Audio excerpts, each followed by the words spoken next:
Hey, we're live. All right, it is November 6th, 2025. Right now, I am your sole host, but shortly Dave Kittle should be joining. Jimmy is somewhere in the world. I think he's in Reno. I don't know, maybe Jimmy had a great night at the casino last night, but let's open today's show talking about how I'm using ChatGPT specifically to kind of analyze ad copy, create marketing material, create content that resonates with individuals. So I'm always working on new content for my physical therapy business, new content for other side projects that I'm working on. And one of my best ways to brainstorm ideas is to take what already exists, bring it into ChatGPT, ask ChatGPT, now I'm using 5, to analyze the ad that I'm sharing, and then go ahead and give me a breakdown of what's working well, what's not working well, what can be improved. So I just was going through my feed. I'm going to see if I can bring this image over. Let me hide a couple of things here, and I'm going to share my screen. Kroger is a major national grocery chain here in Ohio. They're big everywhere. I just saw an ad that Kroger is running right now. Oops, I didn't mean to do that. Shoot. Well, here, I'm gonna, let me see. Where'd you guys go? Okay. I'm gonna share the screen. They are jumping on the GLP-1 bandwagon. Now, we know GLP-1 is super popular. Weight loss has been popular forever. Dave Kittle is joining. Let me bring him in. Good morning, Dave. Morning, Tony. Where are you? We are in Coral Springs in the Fort Lauderdale area of South Florida. Man, what an awesome trip. You guys are hitting all the hot spots. I'll give you a Very little nice. little background here. So, you make me want to say something about Escape from New York and the politics of the recent election, but No, I'm not going no, to. no, We're going no, to let it no, go. no, no. We're staying. We're staying, baby. There's still plenty of business opportunity, regardless of what you read, regardless of what you see. It ain't all what it is. All right. So on the screen, and I know you're on a phone. I just started to talk about this, and you're the perfect person to brainstorm. So Kroger, you guys have Kroger in New York? Do you have Kroger where you are? We do not. Okay, so Kroger is just a national grocery store. It's a chain, large chain, publicly traded. Down in Florida, there's Publix. Like I used to love going to Publix. Kroger is jumping on the GLP bandwagon. They have an ad. I'm sharing it on the screen. It says GLP-1 balanced meals delivered. And then there's just a little blurb at the top. It says, take it easy with Tempo's GLP-1 balanced meal, delivered fresh to your doorstep, fully prepared meals crafted by chef cooks in 2 minutes. So, I like the idea. Before I get into what I do with ChatGPT and how I kind of break this down and turn it into something that I can use, any thoughts off the top of your head about an ad like this or how something like this would apply to physical therapy profession? Yeah. So just to recap, GLP-1 is that pretty much what is in Manjaro or Wegovy or any of these weight loss injection medications? Is that pretty much it? Yeah. Okay. Yep. So, with the meal prep here you're talking about, is there any of those chemical substances in the meals, or are they literally just like using the branding of the GLP-1 to get attention and get market share and sell more of their stuff? Yeah, it has nothing to do with the medication itself. Okay. It's simply you are trying to lose weight. You're taking these medications to lose the weight. You as a consumer, you recognize there's recognition with GLP-1. So we're going to grab that and we're going to say, hey, these foods go along with that medication, even though we don't have anything to do with the medication. Well, I know you well enough, and I know the next step of what you're gonna do. But let's get into it. Okay, so obviously my niche from a clinical perspective is total knee replacement. There's a huge community within total knee replacement that's trying to lose weight. They're doing all of the, Ozempic, Mounjaro, I don't even know a lot of the brand names, but they're doing all of that stuff. Some do well, some do terrible. The big negative that I've heard is you lose a lot of muscle in addition to losing the weight. So in my mind, my clinical brain says, okay, awesome. I'm going to create, just like Kroger created a food to support the weight loss, a food program. I'm going to create a muscle protective program. I'm going to create a strength training program. But what I want to create isn't, important. It's what does the consumer want to purchase? What is the consumer looking for? What is the need that the consumer has that I can then fulfill? And so I'm going to share this back up here. I put that screenshot. Let me find a better way. I put that screenshot into ChatGPT. And what I did was I said, analyze this ad, give me a list of 3 things that were done well and 3 things that can be improved.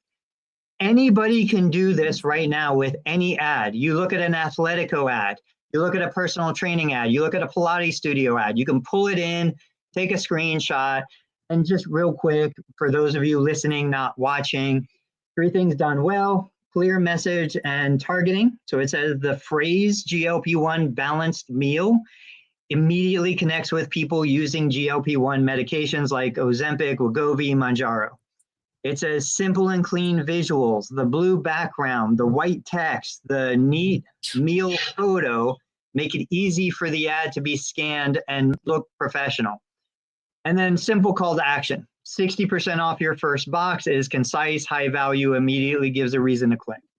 Things that could be done better. Add context or benefit. The ad assumes that the audience understands what GLP-1 balanced meals are, what it means. I was shocked you didn't immediately know, but that just goes to show, like, you don't have a weight problem. You're not trying to lose weight. You're in a different phase of life. No, I just wanted to confirm. I just wanted to confirm that the medications are not within this meal prep. Okay. It's just a supplement to the medication shots that someone's receiving or getting.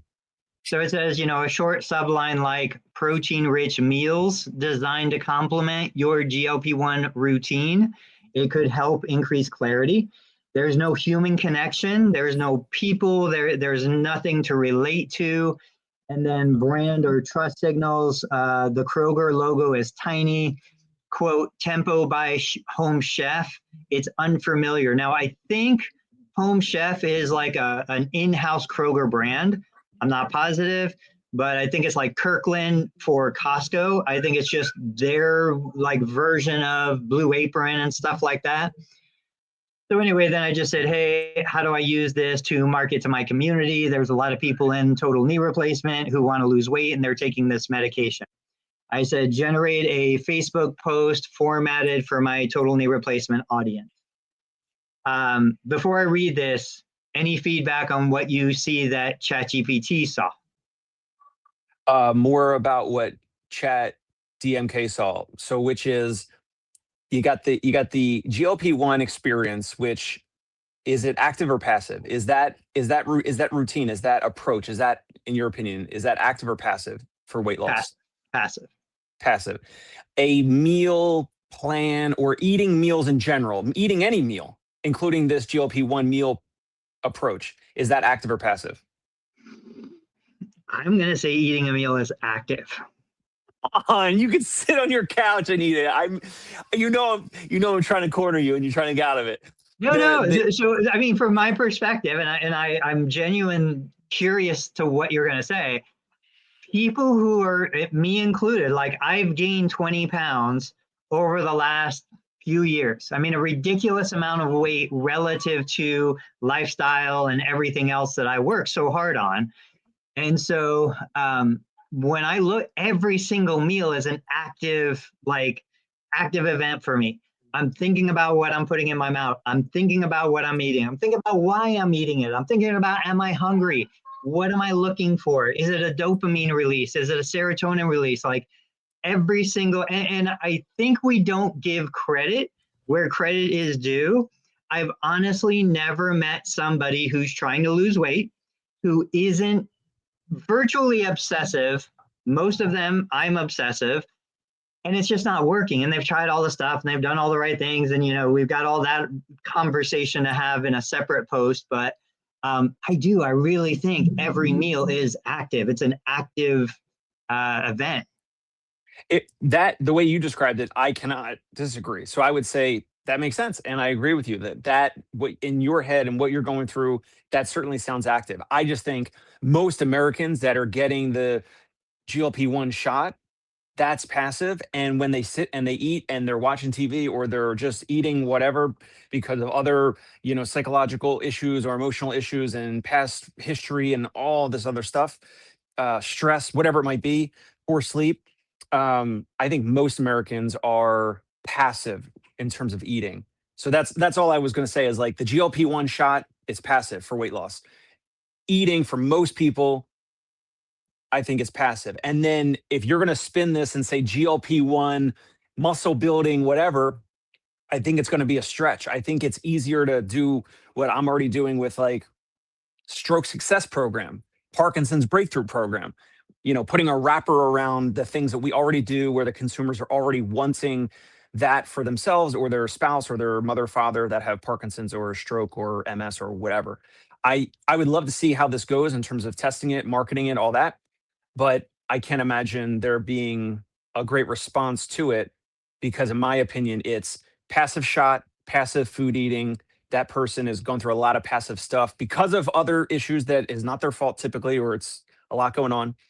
But then if you introduce then the muscle building, physical therapy, strength and conditioning, however you want to wrap it for GLP-1, it's like passive, passive, now active all of a sudden. Now that is the right approach to have an active approach, but I don't think it's going to resonate with the folks that are already choosing a passive injection for weight loss. Now, you and I agree, and I tried to pre-frame it in this way. I said my clinical brain says you need to build strength, you need to protect your muscle, because that's what I want people to want. I want you, person who's losing weight, to want to value muscle protection, strength, hypertrophy, all of those things. But they typically don't. They don't. You're right. That is very low on the priority list.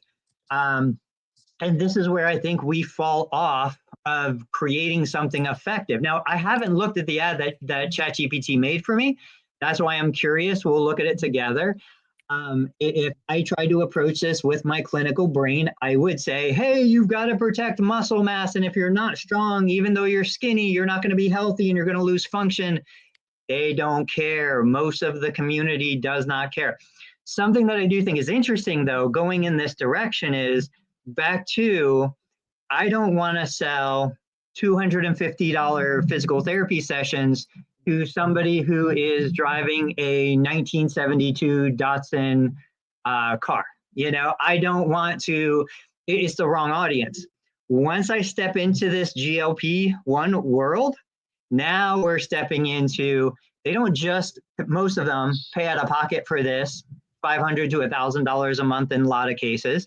They're also paying out of pocket for Botox. They're also paying out of pocket for salon, hair done, nails done, skin, airbrush, like all of these other things. Aesthetics. And so now I'm stepping into, just because I'm hitting this topic, an audience that values aesthetics or values certain things, and they're willing to pay for it.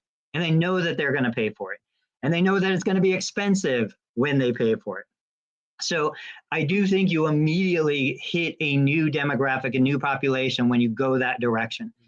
So let me take a look at what ChatGPT actually created and make sure. I know you guys, it's too small to read, but I'll just read it. Okay, the headline, recovering from a total knee replacement while taking GLP-1 medication. You're not alone, and you're in the perfect position to make real lasting change. Medications like Wegovy, Mounjaro, Ozempic are helping millions of people lose weight, but the real win comes when that weight loss turns into better movement, stronger muscles, and less pain in the joints that take the most stress, like your knees.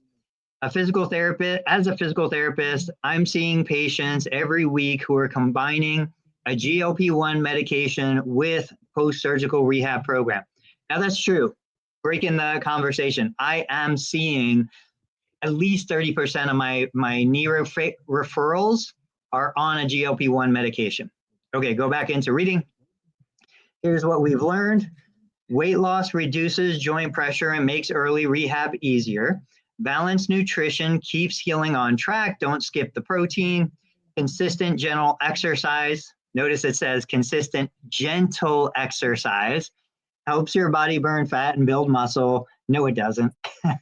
Mindful progress prevents the too fast, too soon trap that can delay recovery.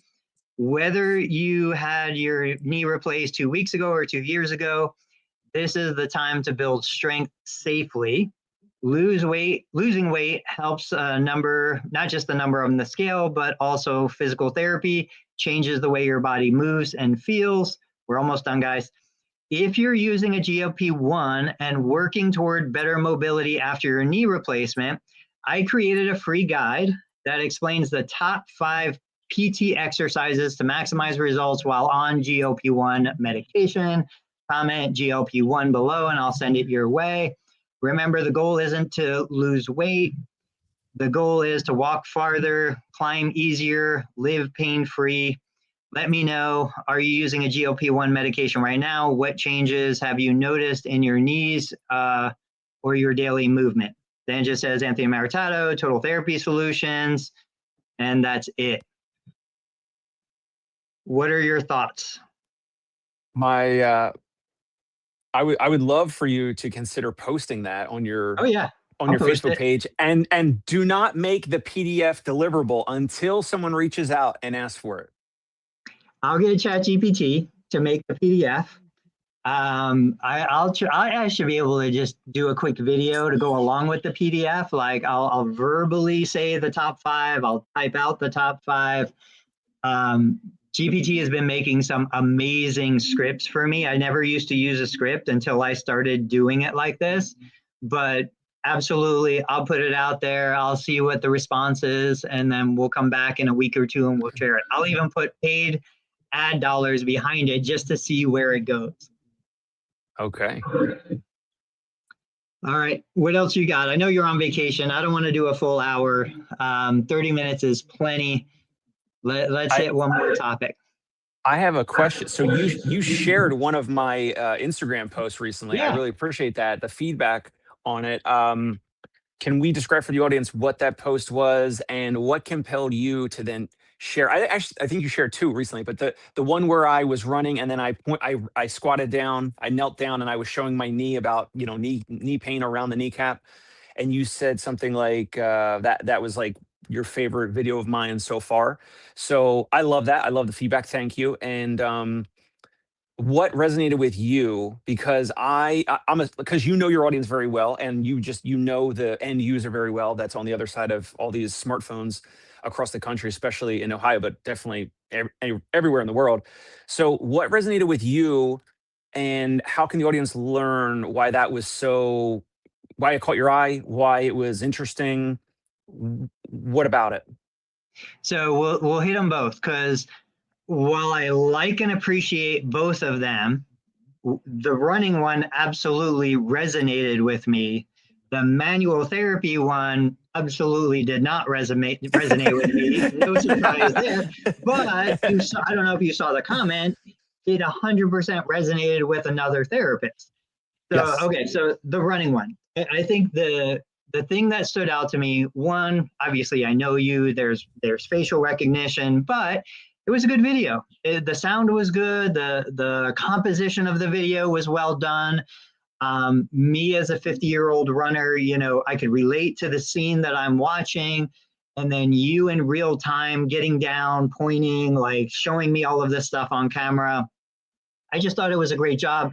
It built a connection. Even if we didn't have a connection before, that's the kind of video that builds a connection between the consumer and the producer. So I think all of that was really well done. It didn't feel super salesy. I didn't feel like you were making things up. I don't remember the exact details of it, but I know that was a good video to build a connection, to start a relationship. The other one now, and I'll describe it for the audience, it's your therapist in a client's home doing manual therapy. Um, I'm really on the fence here. This is stuff that I would say in private, but since let it we're rip. here, Let it rip. Let it rip. The watching it. So even from, what if I love the manual therapy?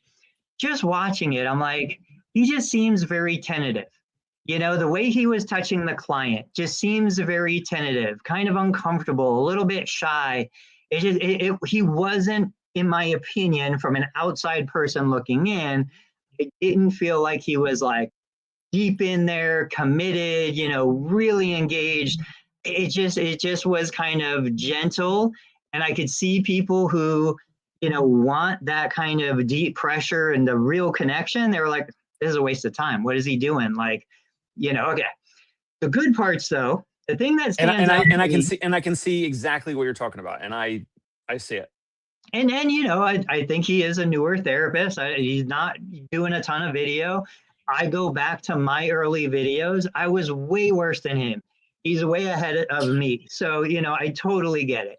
The good things though, the things that did stand out, like obviously it positions you and your business as, hey, we're going to touch you.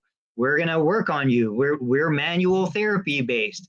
I thought it was very interesting to see him doing the thing with the toe. He was mobilizing like the great toe maybe and doing something on the arch or the plantar fascia issue. I thought that was different. That's not something I'm expecting to see. I didn't feel like that was tentative.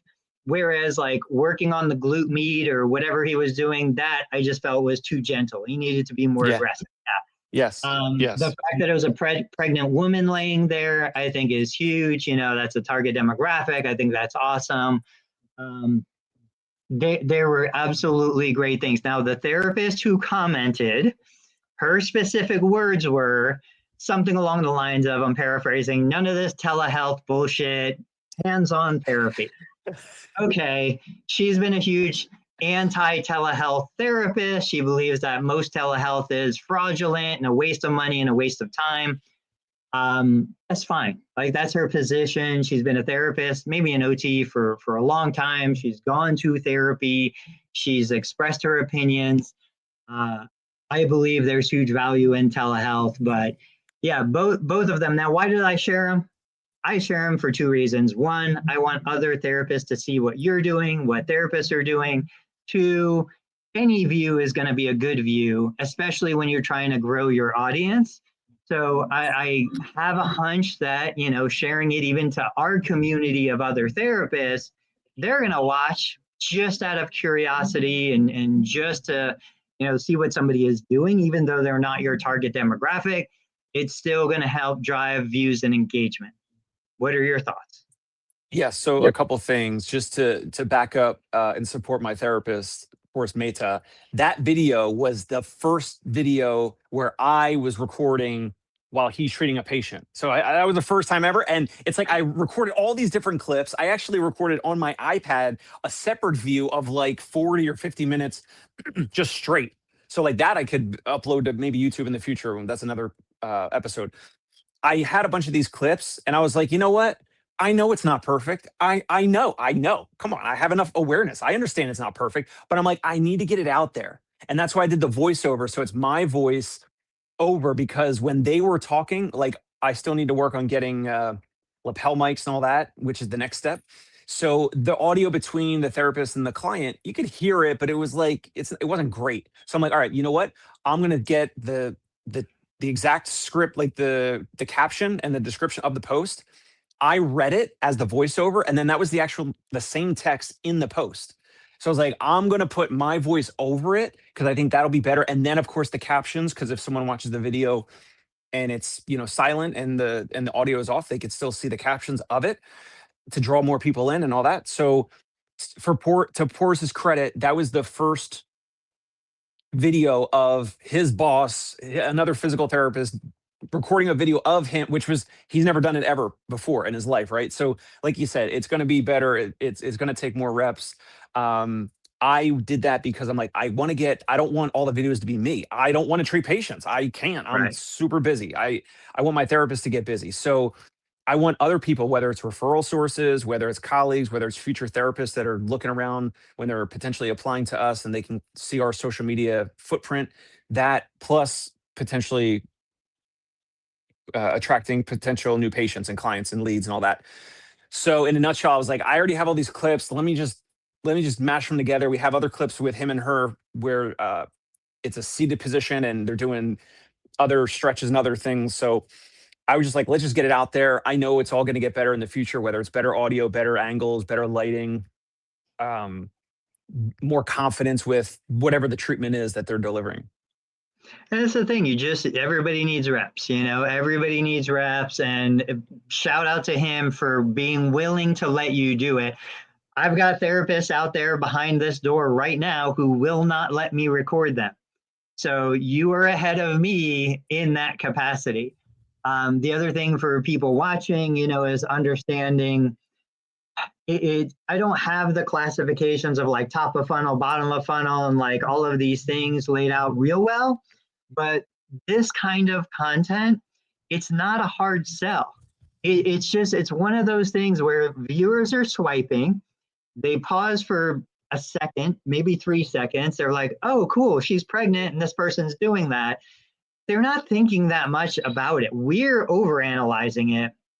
The person watching it, it's just a little blip on the screen.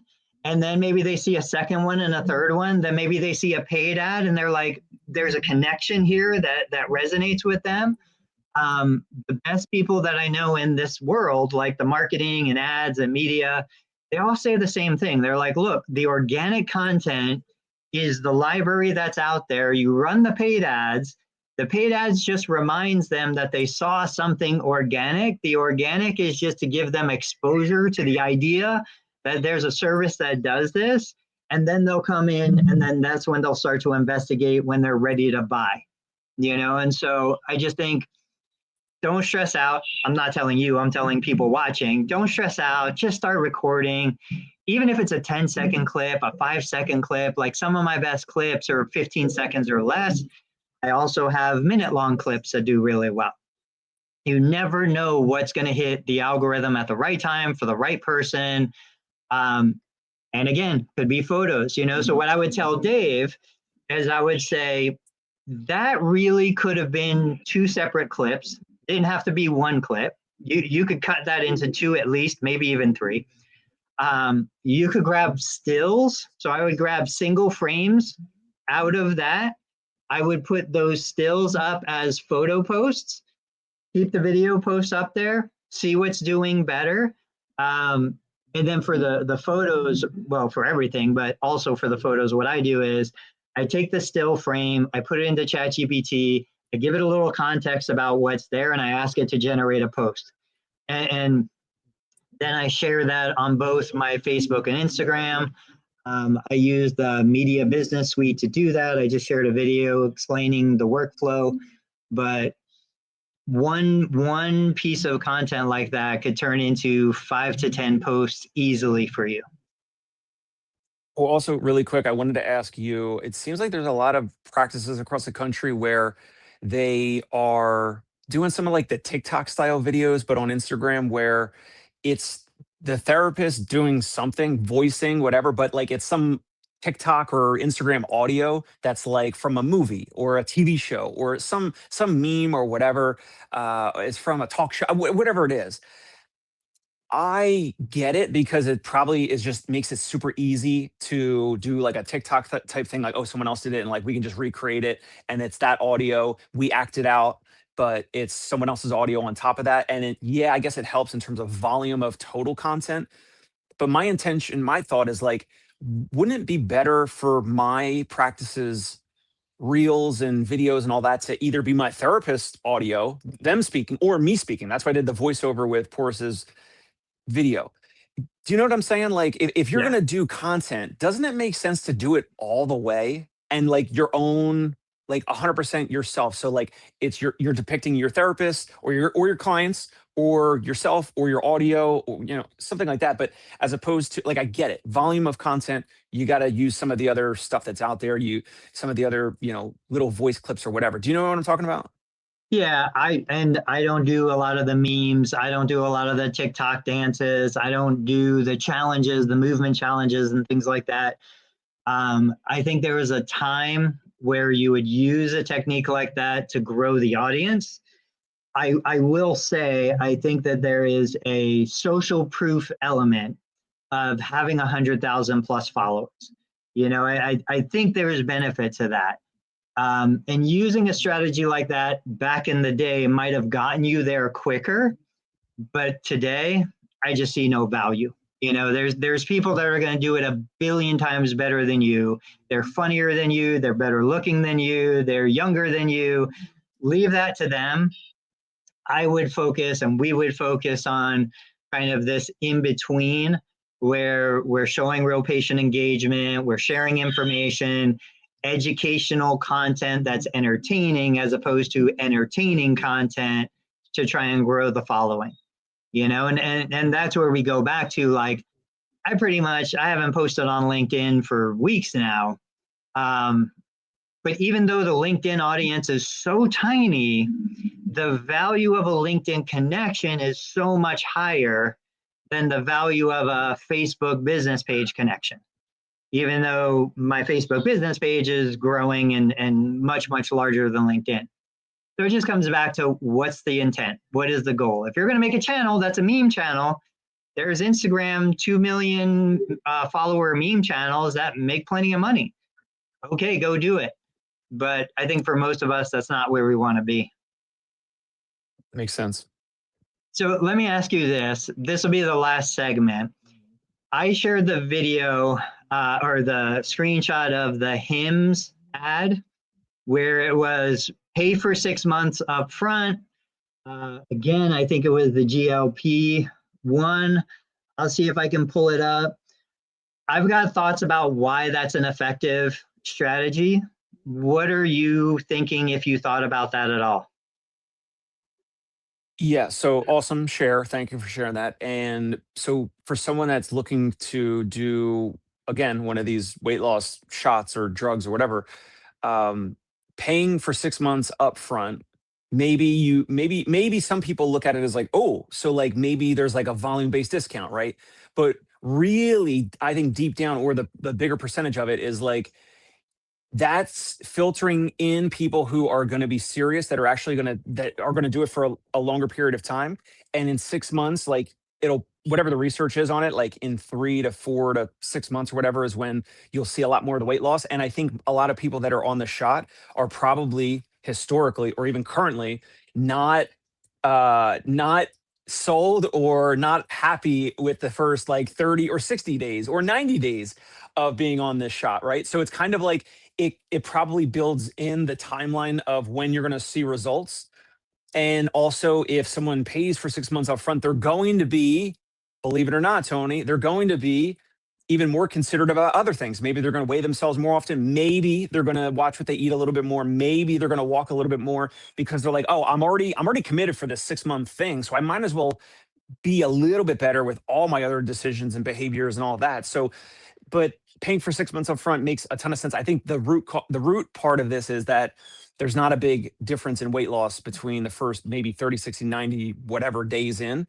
But by 6 months, I think on average, whatever, I'm sure there's stats for it, but there's going to be a big bulk of people that will see some meaningful results, whether clinically statistic or clinically relevant results, or just meaningful results to them, however they define that. Yeah, I've always said this. It's like, whatever your pricing model, you price to incentivize the action you need from the client. I don't like selling individual sessions because, I'm not going to do anything in a single session that's going to be measurable or beneficial unless it's a one-time plan of care. Now, I'll get people that come to me, they need one evaluation to justify the next step in their journey. That's fine. But here's on the screen, it says one upfront payment, 6 months of weight loss, Lock in 6 months of treatment, no hidden fees. Weight loss by Hims. You got the guy, he's lifting up his shirt, showing his belly. I tried to run an ad like this not too long ago. Didn't really do much for me, for my business. Then you got a little bit of narrative. I'm not going to read it, but basically, personalized plan, personalized results, weight loss plan built around your health, lifestyle goals. You could do a better job using ChatGPT to create better narrative than this. Dave is a huge fan of copywriting and direct response, as am I. I would cue ChatGPT to turn this into something better that speaks to a specific person. As a quick sidebar, I don't when I use ChatGPT to write up posts or scripts or whatever, I don't know if you're doing this, but I am specifically telling ChatGPT use direct response copywriting like the legendary copywriters Gary Halbert, Yeah. Claude Hopkins, David Ogilvy, there's like 5 or 6 or whatever names, and I'll put that in. That is a savvy move. Actually, maybe we'll have to delete this part because I don't want everyone using that. I just want us to use it. No, I do exactly the same thing. I The lost other your one that audio. I add in there is Alex Are you Hermozi's $100 muted? million offer. Do you hear me? Can you hear me? I can see you. Um, I see you. I just can't hear you. Maybe check, it's on check, my side. I'm not check, sure. check, check. How about now? Wrap it up. I don't know if the audience can hear me or Tony. Let's go. Parting shots really quick. Again, we've talked about it a million times. You guys are watching or listening, but watching this live or on the replay with video. I want to continue to focus on with my practice. It will get us or help us achieve more of our goals, more of our impact, more of our financial goals, hire more therapists, get more patients, get more referral sources. That's my parting shot. Tony, I'll kick it over to you, although I don't know if I can hear you or the audience can hear it. I don't know. Now, how about now? All right. All right, guys. That's it for today's show. We'll see you next time on Tuesday, 8:30 a.m. Eastern Time, Tuesday, Thursday here. Tony Maritato, Jimmy McKay, Dave Kittle on The Breakfast Club. Thank you so much. Bye.